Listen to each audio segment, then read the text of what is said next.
E agora nós vamos para a parte de uma das outra encarnação de Madalena, que foi muito, muito, muito famosa, muito conhecida. Todo mundo conhece Teresa d'Ávila, né? Não sei se sabem que Teresa d'Ávila foi uma reencarnação de Maria Madalena. Então, Teresa, ela é chamada Teresa d'Ávila porque ela nasceu em Ávila, na Espanha, e ela era filha de uma família nobre, de um nobre, e desde menina sempre foi muito erudita, sempre foi muito afeta, muito dada a escrever e ler. Para uma mulher naquela época, convenhamos que não era isso tão comum. Mas o pai a incentivava muito nisso. Então, nesse livro, ela relata essa encarnação, né? Então, ela diz que a família era bastante numerosa, né? E desde cedo ela demonstra muita, muita inteligência. Ela lia muito, conforme eu falei, e já escrevia muitas poesias que encantavam todos. Quando eles estavam o pai estava recebendo algumas visitas, chamava para que ela pudesse declamar as poesias, as coisas que ela escrevia, né? E nessa vida, Madalena, então, como Teresa d'Ávila, ela recebe, porque ela tinha prometido para Judas que iria acompanhá-lo, que o queria, né? Lembra que ela dizia assim, o seu desgraçado, eu te quero, ninguém te quer, pois eu te quero, né? Então ela se compromete a receber Judas como na família e o recebe então como irmão, né? O irmão que ela chama de Benjamim, é o irmão mais novo, né? Ela sente por esse irmão uma grande repulsa. Apesar desse irmão ter um verdadeiro devotamento por ela, de gostar imensamente, de amá-la, de dizer que a defenderia com a própria vida, Teresa não sentia pelo irmão mais novo esse amor. Mas, entretanto, ela o protegia e o defendia, né? Em 1500, mais ou menos, que era, né, a época em que Teresa estava vivendo, a mediunidade em que ela apresentava, porque ela já, quando ela era Madalena, ela já dava os sinais da sua mediunidade, né? Porque ela conversava telepaticamente, ela se transportava, né, com seus corpos até onde Jesus estava, e como Teresa d'Ávila continuou tendo a sua mediunidade, só que à época não se relatava que isso era uma mediunidade.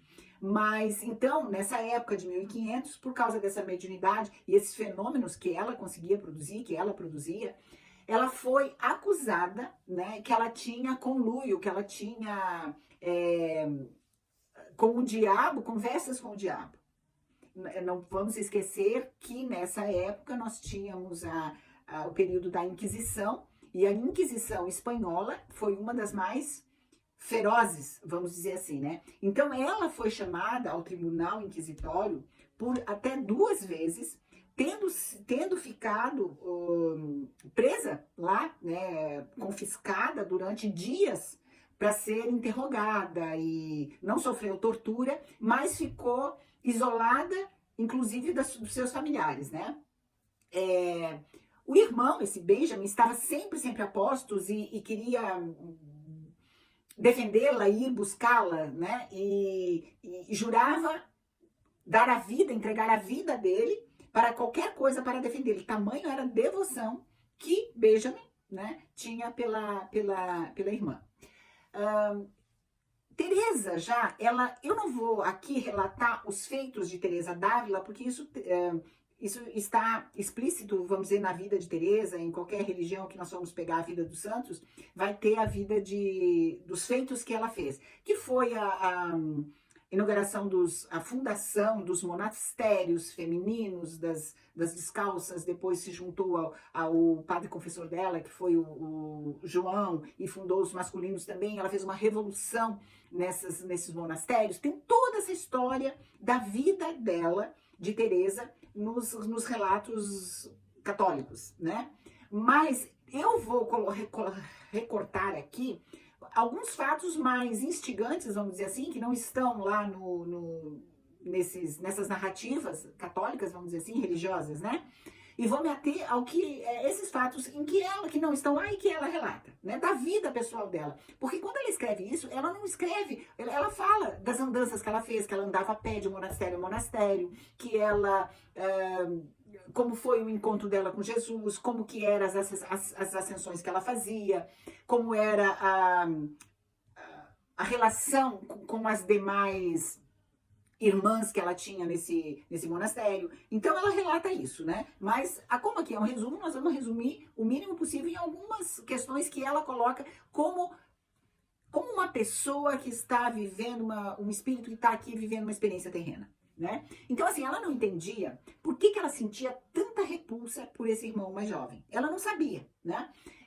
Mas mesmo assim, ela o tratava bem, cuidava bem, ela o abraçava, o beijava, ela dava amor a ele, mas ela sentia essa repulsa e ela não entendia o porquê. E ela relata isso no livro. Mas é lógico que nós, que já estamos acompanhando desde a época em que ela era Iris, né, que foi essas tratativas e essas vivências que ela teve com Judas, nós conseguimos entender. E ela, lógico, quando está escrevendo, ela já sabe o porquê que ela tinha essa repulsa, né?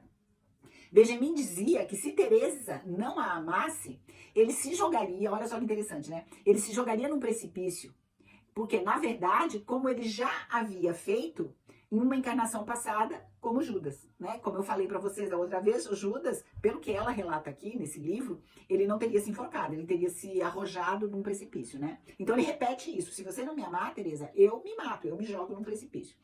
E ela dizia, né, para ele: pelo amor de Deus, se você se matar, eu morro junto. Então você veja que Benjamin, ele já tinha resquícios, reminiscências de uma morte trágica, de uma queda aí para um ensimesmado, vamos dizer assim, né, de sentir-se recluso, infeliz, incompleto, né, que se fosse para explicar somente da vida atual dele, não se explicaria, porque era uma criança que era numa família numerosa, de pais felizes, era amado e tinha uma irmã que se dedicava a ele. Qual a razão de ele ser assim, né? Mas é porque essas reminiscências estavam lá, de tudo que havia feito, né?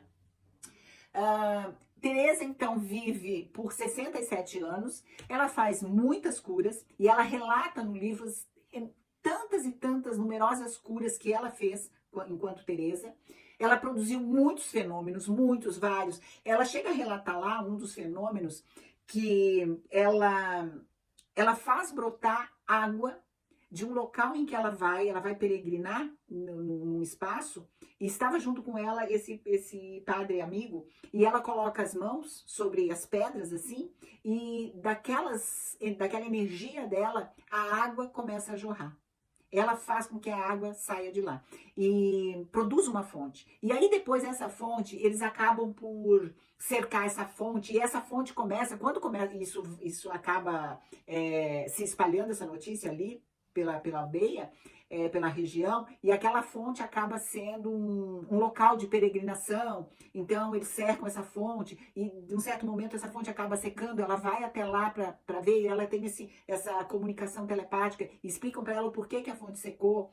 E novamente então ela muda aquela energia e ela faz novamente a água brotar do solo. Então, assim, são fenômenos incríveis que tem lá. Só quem lê é que vai poder relatar tudo, porque senão nós vamos ficar aqui com muito tempo, né?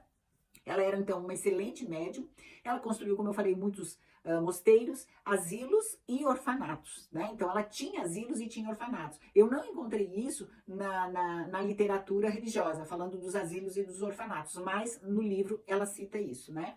Ela cuida de todos, né? Dava muita comida e dava muito trabalho também aos pobres, certo? Então, assim, enquanto ela ia andando, que ela encontrava as famílias com poucos recursos, ela distribuía comida, ela chamava o senhor da família para trabalhar nos mosteiros, ela tocava a construção desses mosteiros, ela ia atrás de recursos, de dinheiro para construir, ela pedia, escrevia para construir esses mosteiros e empregava esses trabalhadores e pagava, remunerava esses trabalhadores como forma de dar recursos, suprimentos a ele, né? E ela escrevia muito, diz ela que nem metade do que ela escreveu foi publicado. Ela deve ter, eu não sei, que eu vi, eu acho que é o Castelo Interior, eu não vou lembrar agora os nomes, são 4 ou 5, acho, livros, talvez, que estejam publicados dela.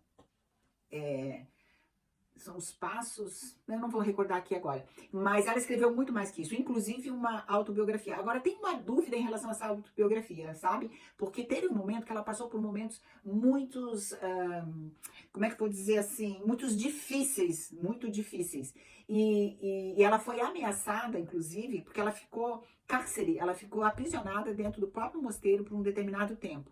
E lá, pelos seus superiores, ela foi ameaçada de que toda a biografia dela seria reescrita e eles iriam publicar o que eles queriam. E não aquilo que ela tinha escrito, que era a verdade dela. Então, eu não sei se essa biografia que tá aí é o que ela escreveu ou é o que foi modificada, né? Bom, e assim, ó, e muitas coisas, ela escrevia muito, né? E ela tinha que passar era uma mulher que escrevia, ela tinha que passar isso pro seu hierárquico, pro seu padre confessor, o seu padre, o seu, vamos dizer, diretor, né?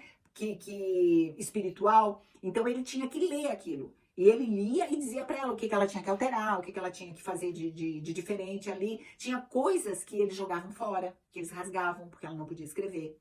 Sabe? Então, ela passou assim, e ela era bastante humilde, mas ela era muito firme nas intenções e nas ações dela, né? Ela via, enquanto Teresa, ela via Jesus frequentemente. Ele vinha visitá-la sempre. Ela descreve lá as vezes que Jesus vinha visitá-la, né, nessa encarnação. Sempre quando ela o chamava. E ela ficava em êxtase com ele, né? Ficava 1, 2, até 3 horas em êxtase. E aí eu preciso explicar o que é esse êxtase de Teresa d'Ávila, né? Então, assim, eu vou ler aqui o extrato que eu tirei do livro, né? Êxtase significa o quê, né? As irmãs do convento iam até ela não estava presente. Era como se estivesse morta, em transe.